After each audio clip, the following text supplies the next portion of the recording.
In this video, we're going to take a look at why your mix isn't working.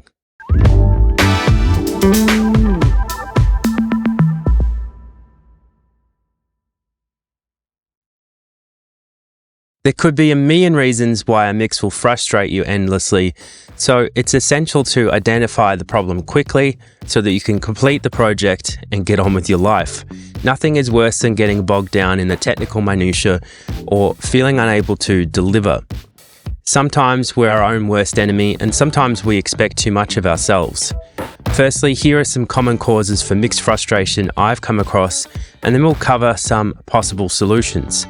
Common causes fall into these categories, often more than one: technical, artistic, physical, and emotional. So technical. You skipped some mixing prep, you misapplied it, or you did it during the mixing process. You committed to a mixing approach that painted you into a corner.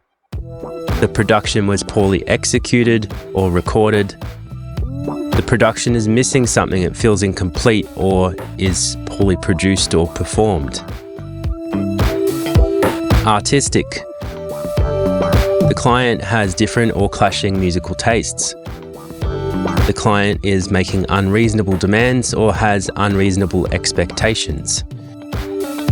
The song is musically uninteresting, or you just lacked artistic direction. Physical. You're tired, you're suffering from ear fatigue, or both. Emotional. You just don't vibe with the song, you're sick of hearing it. So ask yourself, is the problem technical, artistic, physical, or emotional, or a combination? Are you just not vibing with the song because of an underlying technical issue? Are you lacking direction, or have you not yet hit the perfect balance? It's often difficult to answer these questions, and there may be multiple reasons behind them. Sometimes we don't discover technical issues that need fixing until we're well into the mixing process.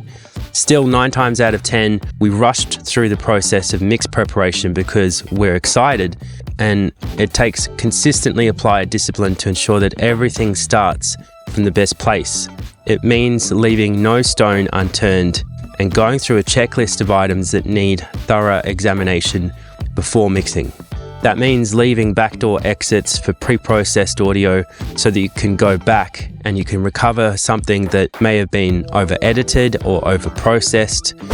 We can also find ourselves heading down a pathway where we get lost in the fun of mixing and we forgot to watch our gain structure or some other technical aspect of the approach. This complacency is why it's essential to A/B test as you're mixing between your current mix and the point at which you were last happy to take a snapshot.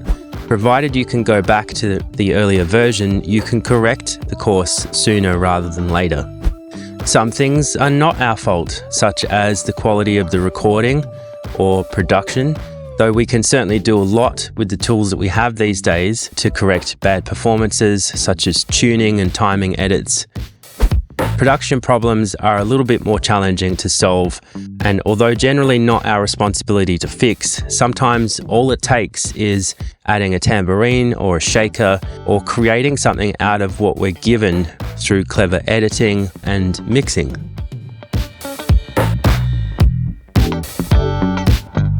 Some artists are difficult to work with and not pleasant to be around. Often this is a sign of insecurity on their part.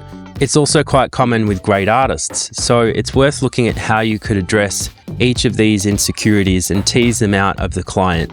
You have a big responsibility and they have trusted you with what is essentially their baby. If you cannot make them happy, or you have very different ideas about where to take something, then it might be worth walking away from the project. It might also be worth setting aside your ego to understand what they want. Asking for song reference examples, often it's just one small part of a reference track that the artist liked, not necessarily the entire thing. So that type of clarification can help. It's also important to be realistic with the client about how much they've written and recorded can be sculpted to sound the same as a song reference. Some of us are audio wizards, but if the artist sounds like Chewbacca and they want to sound like Barry White, then there are limits to our magic. Occasionally we start without artistic direction, or the song is just not that interesting. However, I've always tried to focus on the positive and turn that statement into the song is just not that interesting yet. Always try to find something interesting to latch onto. Look for that inspiring part, find the spark that ignites and propels you into a particular direction that just feels good. I once mixed a song featuring a guitar duo where nothing about it felt right. It all felt kind of messy and it didn't groove, and because it was a live performance, there was no way to edit without messing up the accompanying video. I got creative and I decided to put a tape delay across the mix bus.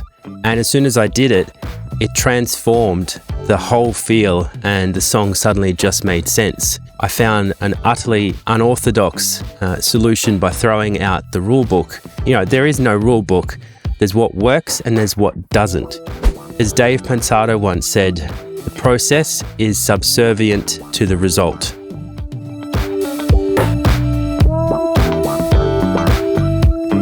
Physical problems are often one of the easiest to find solutions. If you're aware that you're tired, go to bed and rest. If you can't, then take a break for 5 minutes every hour and stick to it. Every time that you return, you'll gain some objectivity back. The ear fatigue issue will also benefit from taking regular breaks.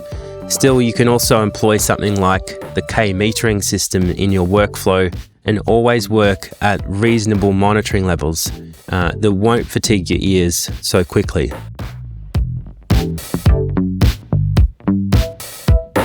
Sometimes you don't like the song, or it just plain sucks. We don't have to love everything we mix, but what I do in that instance is I solo each track until I find something that I like. Our brains seek out the most attractive thing in a collection of things. Usually that's enough to get the ball rolling. So amplify the things that you like and crush the rest, or invent creative solutions for things that you don't like and see what ideas stick. Often you've reached that point in the mixing process where you've heard the song so many times, objectivity just flew out the window hours before. So take a break or try my new favorite option, start over from scratch. It's not uncommon for a mixing session to reach a level of complexity that overwhelms the process, which makes clear thinking impossible. Starting over might sound extreme and certainly not the best approach if you're already sick of the song, but often clearing out everything back to the mix prep stage has this feng shui effect of clearing out your mind of unimportant distractions. You can permanently save your progress before you perform a major clean out. Still, you'll often come back more assertive with the knowledge of all the potential pitfalls, which helps you focus on the areas that matter, ensuring that you nail the mix the second time around. So be honest with yourself. Are you struggling because of a technical, artistic, physical, or emotional issue, or a combination? Label the problem as soon as possible so that you can start enacting a solution. If you like this video, give me a thumbs up, consider subscribing. Happy mixing, and I'll see you in a new video.